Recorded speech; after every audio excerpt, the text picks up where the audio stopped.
kejawen atau Jawa sendiri itu kan prinsipnya sebenarnya titen. Artinya titen itu dia niteni ini berguna atau tidak. Jadi memang di Jawa sendiri itu tidak, prinsipnya sih nglakoni hal-hal yang tidak berguna. Jadi semuanya yang dilakoni di kejawen itu sebenarnya ada gunanya. Kemampuan kita itu tidak lepas dari weningnya batin kita gitu. Ada juga tuh itu kalau Jawa ada perhitungannya sendiri. Enggak, itu kan ada wit panggodong. Nah, itu wit panggodong itu jadi kalau orangnya nggak konsen, nggak apa ya dapat airnya sedikit. Sing jero kelapa itu. Iya.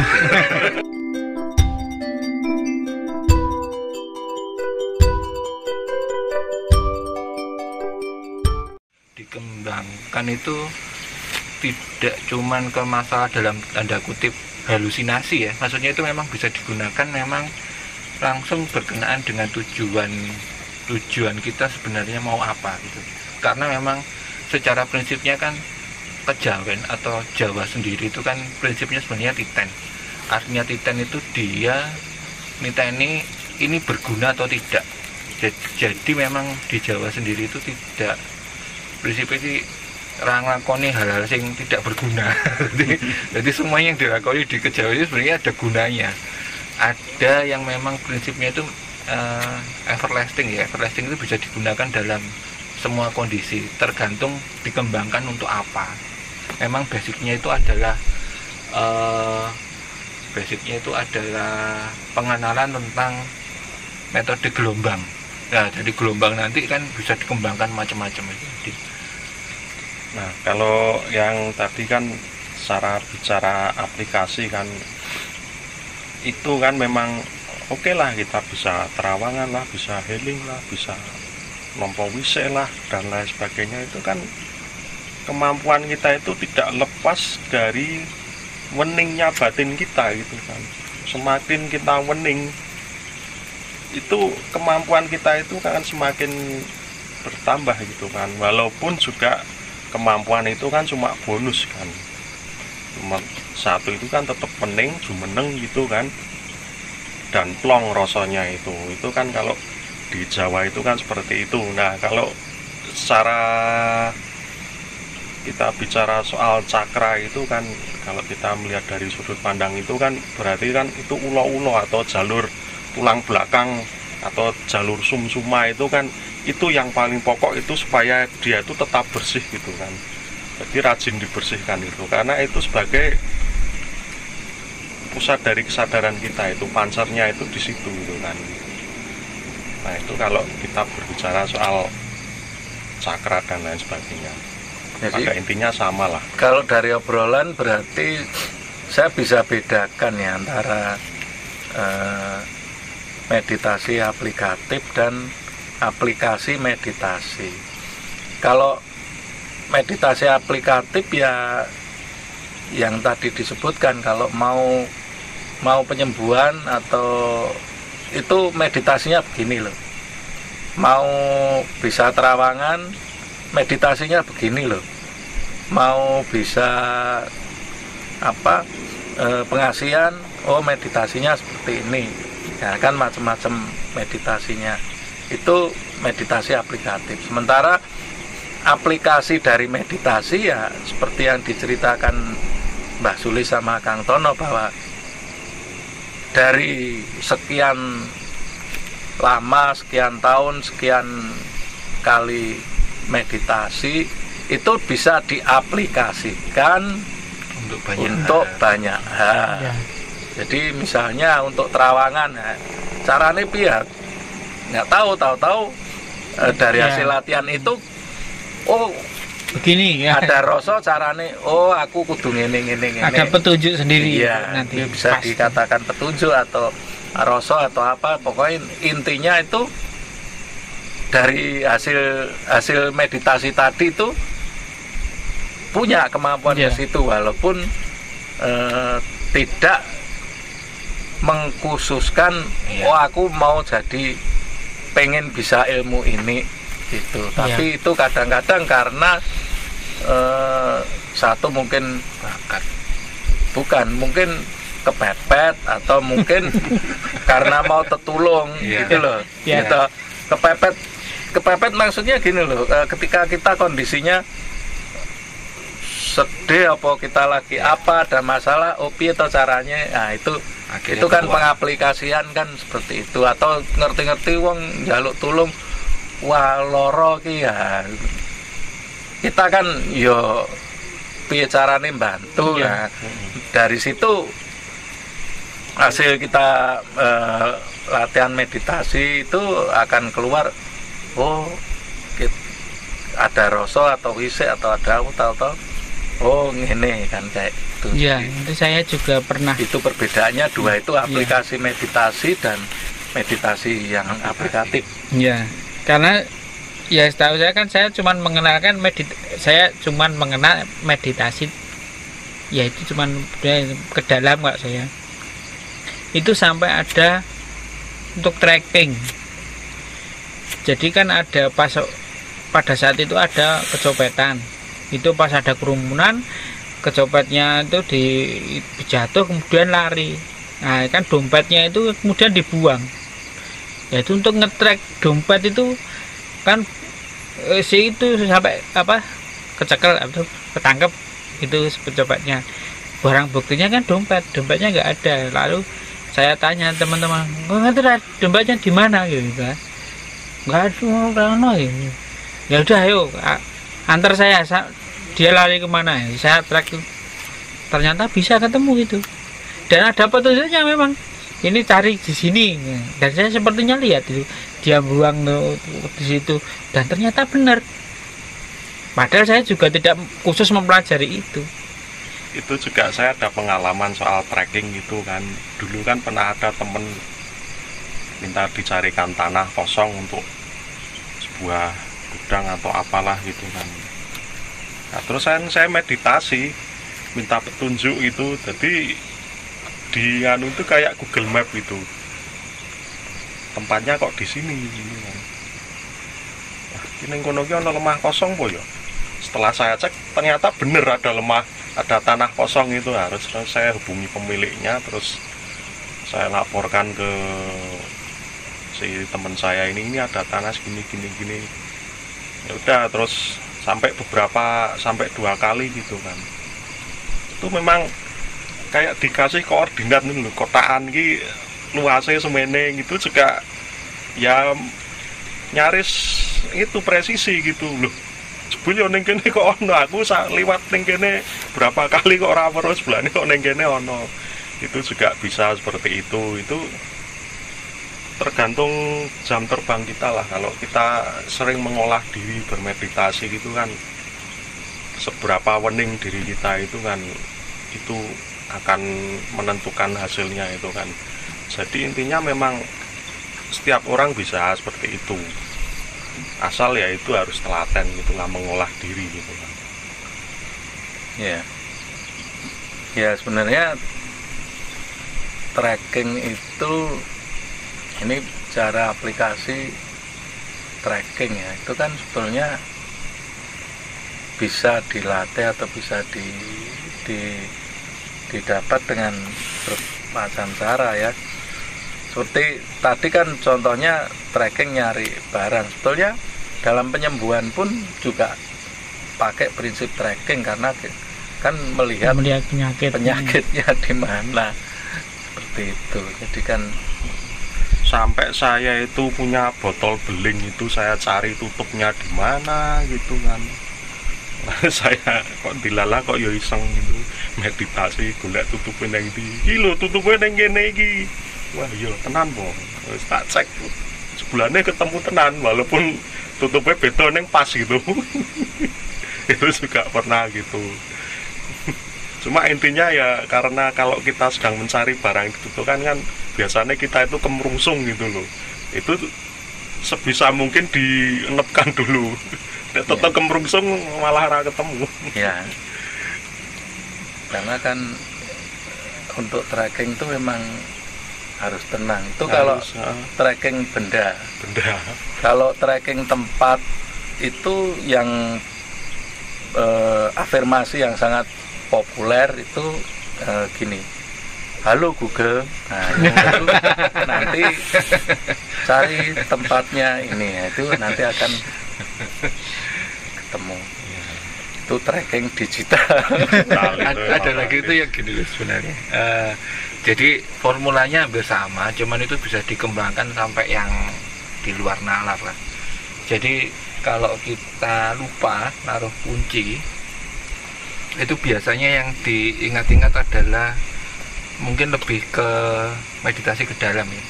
Jadi kadang kalau cara psikologinya kan kita bikin simulasi ketika kita naruh kuncinya itu biasanya kayak apa. Jadi masuk, oh awalnya saya berdiri di sini dulu, terus berjalan di situ, terus ke sini, ketemu gitu.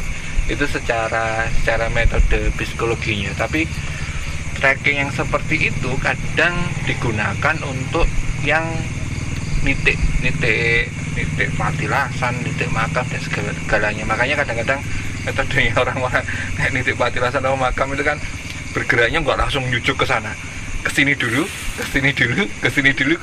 Nah, ketemu yang ini. Kadang-kadang itu kalau tracking barangnya sendiri dan kita tracking sendiri. Iya. Kalau tracking orang tak tolong tracking tadi kan agak beda ya Mbak Sulis tadi ceritanya kan dimintai tolong kan, bukan barangnya sendiri kan.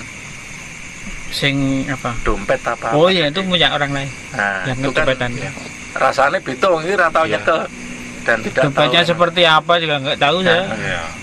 Tapi ya itu karena nggak tahu juga saya, Mas. Nggak tahu itu petunjuknya begitu dan saya ikuti gitu. Saya cuma saya minta tolong teman saya yang ngejar copetnya tadi, dia larinya kemana, minta tak cari-cari itu memang benar di situ ada. Dan yang ngambil bukan saya, teman saya. Ya ini dompetnya saya suruh ambil. Yang ngambil copetnya Pertama iya. Nah, aku tak ngenake sik kan.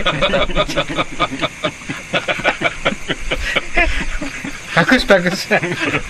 Enggak, nanti salah persepsi itu dikira nyopet baju. Nah, iya makanya kan nek sing ngambil temennya kan berarti ora kecopet. Mana yang ngambil temennya berarti ya? Iya. Sing ngambil kan copet. Koyo tak gua ning kono. Sing nyopet sapa? Ya sing nyopet ya sing terawang. Tapi ya saya ada cerita seperti itu kan, apa? Dia malingan motor. Nah, bingung kan nyari kemana ya, akhirnya kan minta datang ke orang tua, minta petunjuk apa, minta di tracking lah itu. Nah, begitu datang ke rumahnya itu orang tuanya itu orang tua loh ya, bukan orang tua anggur kandung loh ya, itu orang pinter lah, orpin. Gue nek pinter jadi profesor. Jadi sampai di rumahnya itu wah, yang apa, orang pintarnya mutar gitu. Nah, tanya, Mbah, ada apa? Loh, aku mau golek pulpenku ini ndi. Ya akhirnya orangnya balik, nggak jadi. Om dia nyari pulpennya sendiri aja nggak ketemu. Suruh nyarikan motornya yang hilang. Batal.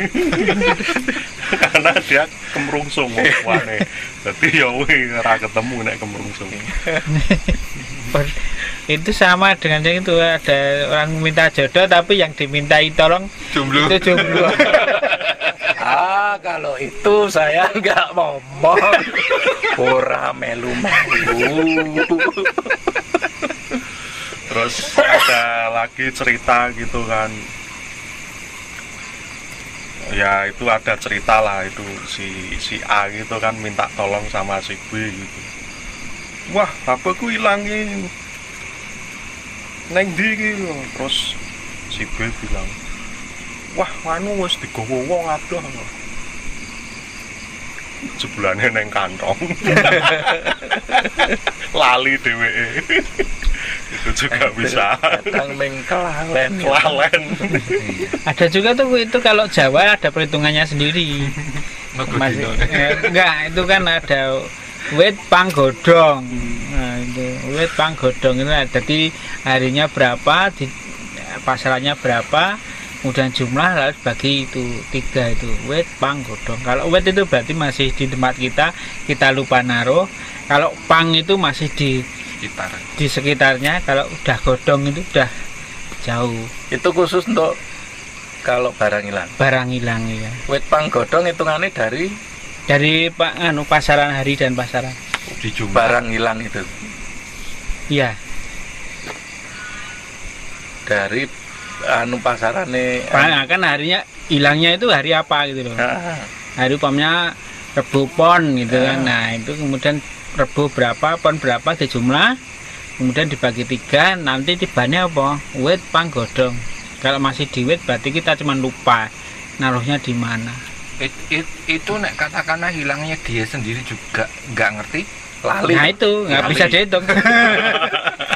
Hilangnya kira-kira kapan? Tapi selain itu kan cara mudahnya, mudahnya pakai perhitungan. Tapi juga aplikasi itu dengan bertanya itu. Sebenarnya di mana seperti trackingnya Mbak Bu itu, di mana itu nanti juga bisa. Ya tergantung kita aja mau cari yang mana. Wah, ini ya meditasi aplikasi yang baru lagi kan untuk mencari barang yang hilang ya. Walaupun tentunya akurasinya ya tergantung orangnya ya. Cuma kan sebelum tapi masuk tetap itu usaha toh. Sebelum masuk tahapan yang mencari yang barang hilang atau mendeteksi sebuah tempat itu kan yang paling mudah itu kan kalau kita meditasi itu kan membayangkan kayak lampu bangjo gitu kan. Misalkan barangnya hilangnya atau kocrak apa piye gitu kan, nanti bangjo ini ya dan tidak, pokoknya yang mudah itu yang jawaban ya dan tidak dulu, yang untuk meminta petunjuk gitu kan. Iki hilang apa mau kesingsal gitu kan, misalnya nek abang itu ya, nek kesingsal hijau itu juga bisa, atau untuk nganu kanan kiri itu juga bisa itu kan, atau untuk isyarat mengangguk menggeleng itu juga bisa, itu bisa seperti itu, yang lebih mudah dulu lah daripada mendeteksi tempat gitu kan. Kalau untuk iya dan tidak itu dulu saya ada metode kayak pendulum ya, jadi naleni barang lah apa, pokoknya ditaleni benang gini, nanti jawabannya cuman ya dan tidak. Jadi ya dan putar tidak kanan itu atau putar kiri, bisa putar kanan atau putar kiri, terus bergerak atau diam.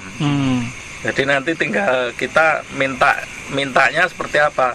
Nek ya putar kanan, tidak putar kiri, atau sebaliknya ya putar kiri, tidak putar kanan, terus diam atau bergerak. Nah, cuman masalahnya itu kalau tidak benar-benar ning kosong itu sugesti. Iya. Memang dia akan bergerak sendiri, tetapi karena perasaan kita, kalau ada tali sama ini saya bisa praktekkan. Cuman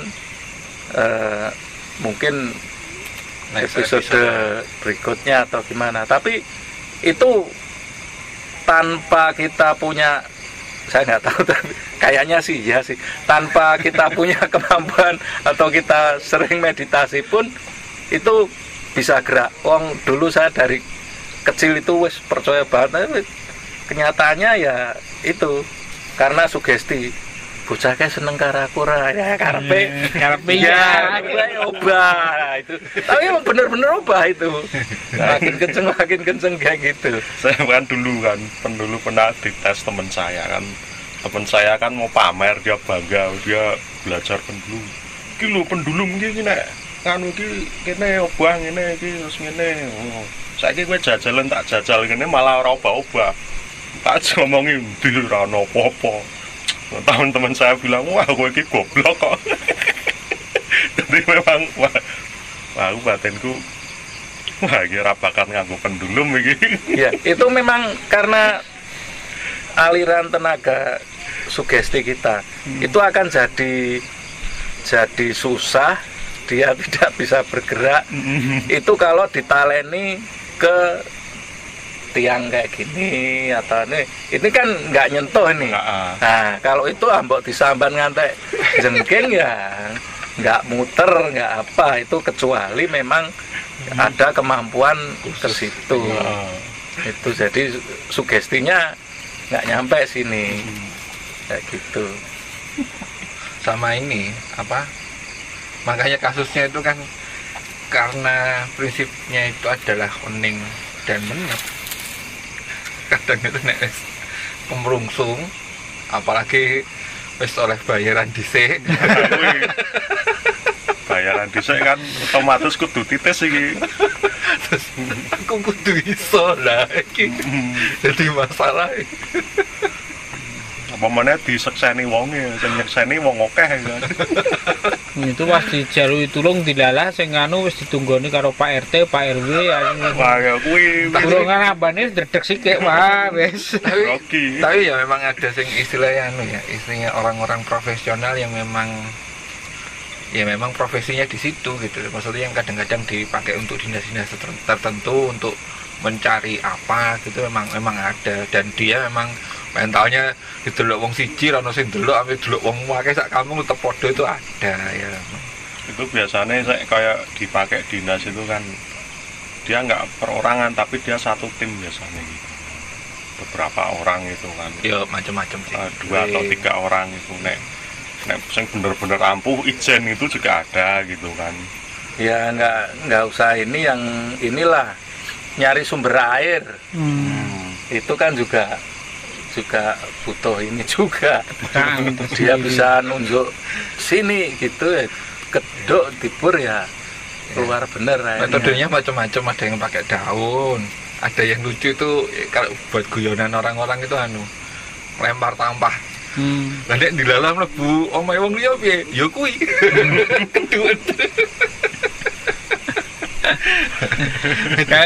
Kalau mencari air itu kan sekarang itu ada yang pakai dosing. Sebenarnya dosingnya ada yang pakai kayu segitiga gini, ada yang pakai kawan, kemudian ada yang pakai kelapa sekarang itu. Karena saya kalau tapi belum pernah nyoba ya, itu lebih enak pakai kelapa itu. Digelundungke tadi. Di bawah gini. Nanti kalau situ ada sumbernya kuat, itu kelapa itu akan jatuh. Tak pikir saya nganggo batok kayak dikurepe. Enggak. Jadi kelapa utuh itu kan biasanya ada gini, ada seperti gini dah. Itu taruh aja. Nanti pas ada apa? Ada sumber kuat, ini akan jatuh. Itu dilakukan semua orang bisa atau? Semua orang bisa. Ya, balik lagi ke orangnya bisa tenang terus menjaga rasanya itu. Ya. Itu pas itu kan semua berapa orang itu dicoba gitu. Ternyata juga bisa. Pas di situ tempatnya ya nanti jatuh tuh.